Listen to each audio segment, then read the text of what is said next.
So let's talk about this project, the museum project, which I find very interesting. Yeah, there was a lot of coverage. If you Google it, you'll see No, I know. the amount of coverage we got last week because of the groundbreaking ceremony that we did on the 11th of April this month.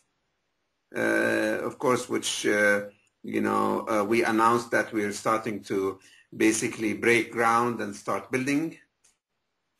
The story begins, I think, in 1997 when the members of the Welfare Association Board of Trustees recognized the need to establish a modern historical museum in Palestine dedicated to preserving and commemorating the recent Palestinian past, particularly the Nakba, the catastrophe of 1948.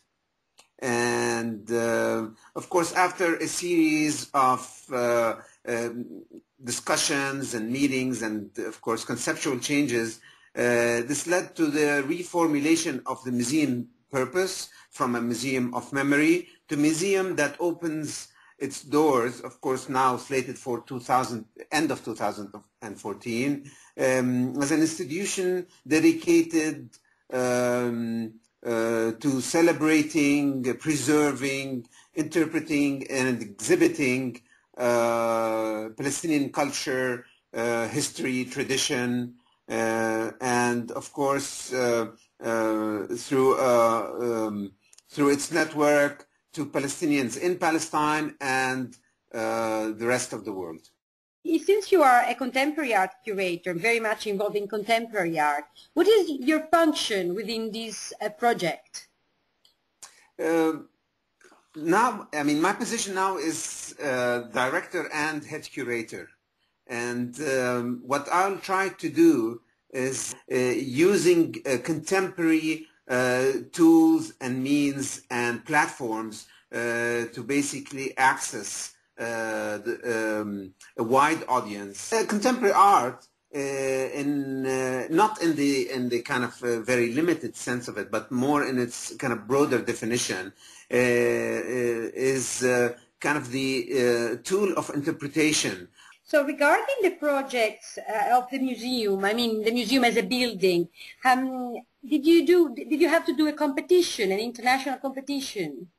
Yeah, I mean that was kind of a decision by the Board of Trustees of the Welfare Association, is to kind of basically allow for different people and from different parts of the world to basically have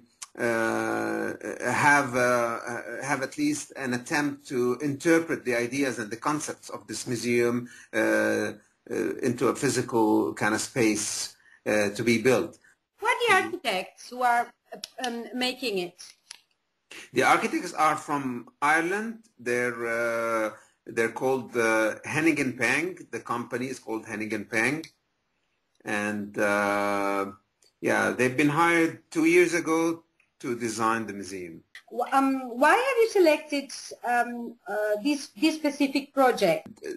That basically boils down to the inspiration that these architects have had from the actual landscape where the piece of land where the building is going to be built, and the kind of the traditional tending to the land that and the whole system of terracing that the kind of the farmers and the villagers would utilize in order to tend to the land and allow for the maximum usage of it.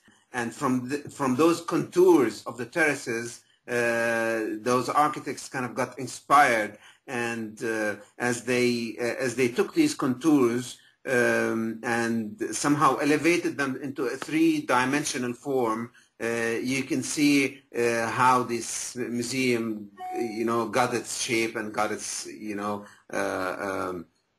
form. What's so important about the concept of this museum when it comes to reaching out to Palestinians wherever they are, and the Palestinian communities who live in the diaspora. And of course, you know that more than half of the Palestinian population live outside Palestine. So in that sense, it was decided from the very beginning that this museum would incorporate a whole network of partnerships with other centers in other places in the world, through which activities and programs could take place to can basically connect with these communities, Palestinian communities, and through them connect to a wider audience, of course, to the world. So that is also being being set up now to identify the different possible partners or potential partners in other cities in Palestine, particularly those cities or areas in Palestine where people are not allowed to physically reach us here in Birzeit, where this building is going to be erected, due, of course, to the Israeli restrictions on movement here in Palestine, and also identify other potential partners outside Palestine and find ways to partner with them and organize programs and have them become part of the making of this museum. I mean, do you really know what you're going to show at the opening, more or less? Yes, we are pretty much now working on it, on the research and the